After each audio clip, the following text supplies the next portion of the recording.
this is M with Abnormal Mapping. Welcome back to this Let's Play of Castlevania Adventure. This is level 2. This is close to the furthest I've ever gotten because immediately you're swarmed by bats. Which, if we weren't invincible, would make this really annoying. Like, you just instantly... I just took 2 hits there. It's hard.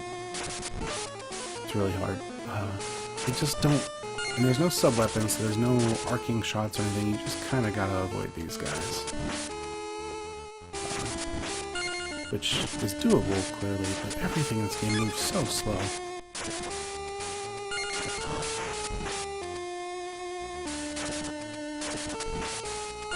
As far as I've seen, there haven't really been any secrets. It's just a slow slog of enemies. These kind of gross-looking environments. Like, I can't tell, is this supposed to be like weird boning on the inside of like a surface? Are these cracks in a cave wall here? I don't actually know. I don't know what this level's supposed to be. If you have a guess, please tell me. I am playing this on a Virtual Boy Advance, or Visual Boy Advance, sorry, which is the premier Game Boy Advance emulator, I guess. I feel like it runs really poorly, even for a game that already ran poorly. When I was doing my test, I was getting a lot of sound glitches, so if there are some, forgive me, it's the emulator probably. But it also doesn't really have a good like Game Boy visual filter, so I had to manually input colors that were close to a Game Boy, because I wanted that classic puke green experience. Not Game Boy without it. The part where the screen is also supposed to be ghosting like crazy, could not replicate, unfortunately, so you'll just have to take my word for it, or watch a video of someone recording off of an actual Game Boy that this game looked even worse than it already does. Okay, so this jump really sucks, and I've died here many times. This is usually as far as I get when I'm playing legit. Yep, and that takes us all the way back to the beginning, where the bats are. Isn't that fun? This level is what convinced me that I was not going to play this game legit. Oh, I got over 10,000, which means I think I get an extra life. The large point total enough is like reason to understand this game is bad.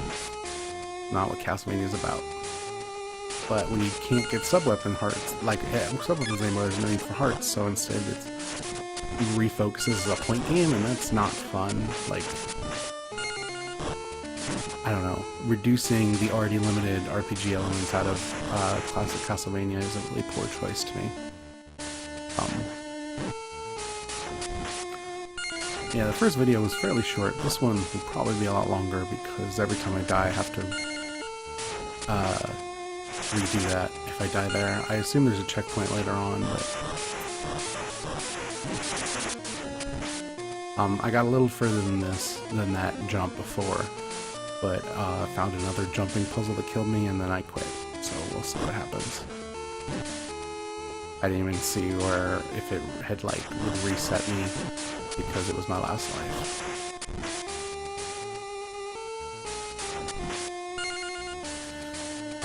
I mentioned Jeremy Parrish's Game Boy World last episode, and I highly recommend it still and again.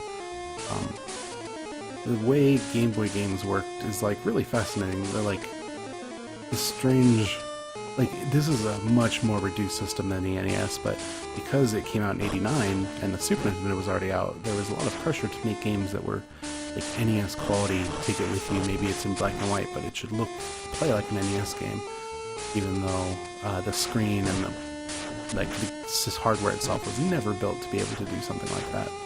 And early on, very few games actually succeeded. Super Mario Land is actually really good at it. It does that by making really small sprites and a much simpler game. Okay, so I got here, and let me show you a fun thing about this. You hit the eyeballs. Let's do it here. They wipe out the bridge. And I died on that, and then it was game over. So I actually haven't seen what's past this bridge. More bridges. Great. Lovely. But, yeah, because of that, so much of what's on the early Game Boy is like these really clumsy attempts to recreate traditional games on a platform that just doesn't have the buttons or the power to do it. It's almost like what you saw with people trying to put traditional games on the Wii. You just can't do that. You have to make something really unique for it. There are many good Game Boy games, and I'd like to play them eventually, but instead we're playing this. I know Jackson at some point is going to play Link to the Past, which is maybe my favorite Game Boy game,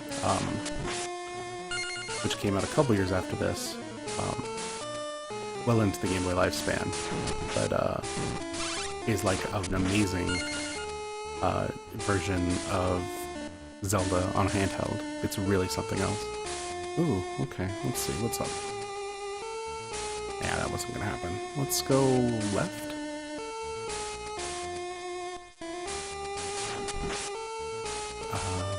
I don't know if these take us to different areas. Let's go right. Or are we supposed to go? I guess we're supposed to go to the right there. That's poor signposting, video game. Also a bummer that the music in this is not... Oh, weird. This is like a... This is like a maze or something.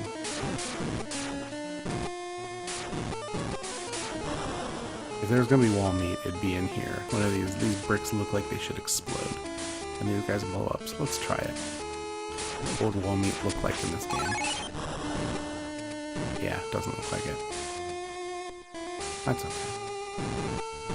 We grab that cross, which grants us some brief invisibility. Invincibility. This is where I was already. Right? I can't actually tell.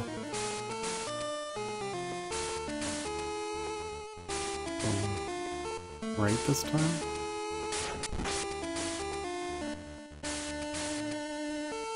And then go right again. This is totally a maze. This is the worst. Okay, so we have to go left.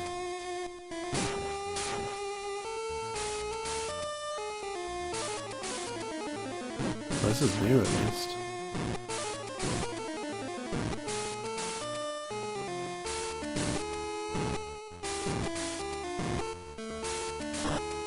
I definitely knew. That's cool. Yeah, like I said, this game is just too hard. It's interesting because I'm trying to like get more out of my backlog, which means I'm trying to play more games, but I found myself relying on like cheat engine and codes a little more freely. Not all the time, but you know, sometimes. And it's weird, the culture around cheats, because even growing up as a kid, I never really minded doing that. And I know some people get really upset about it, which I don't really understand. I mean, I'll be done with it way after these go up, or way before these go up, but I'm playing Alien Isolation right now with a mod that makes the alien not attack you, because that game would be too stressful for me to live through if I didn't. And it's really nice to be able to do that, because that game is really hard. I guess we're gonna go down, not up. Looks like the boss. That game's really hard, and being able to not be afraid all the time and feel like I can... Well, these are like a bunch of flea men. That's interesting. Like a boss rush boss.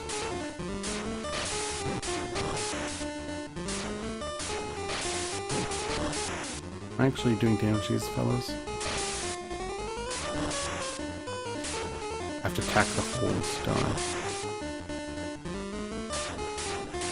Oh no, never mind. For some reason I thought it was the holes, but no, I think it's just kill enough of them.